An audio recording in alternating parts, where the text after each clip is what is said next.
మీకు నీతి సూర్యుడు ఉదయించును, అతని రెక్కలు ఆరోగ్యము కలుగు చేయును.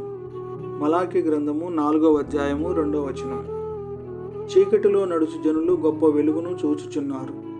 మరణఛాయ గల దేశ నివాసుల మీద వెలుగు ప్రకాశించును. గ్రుడ్డివారి కనులు తెరుచుటకును, బంధింపబడిన వారిని చెరసాలలో నుండి వెలుపలకు తెచ్చుటకును, చీకటిలో నివసించు వారిని బందీగృహములో నుండి వెలుపలకు తెచ్చుటకును యెహోవానగు నేనే నీతి విషయములలో నిన్ను పిలిచి నీ చేయి పట్టుకొని ఉన్నాను. నిన్ను కాపాడి ప్రజలకు నిబంధనగాను అన్యజనులకు వెలుగుగాను నిన్ను నియమించి ఉన్నాను. నీకు వెలుగు వచ్చి ఉన్నది, లెమ్ము తేజరిల్లుము, యెహోవా మహిమ నీ మీద ఉదయించెను. రాత్రి చాలా కాలము గడిచి పగలు సమీపముగా ఉన్నది గనుక మనము అంధకార క్రియలను విసర్జించి తేజో సంబంధమైన యుద్ధోపకరణములను ధరించుకుందుము.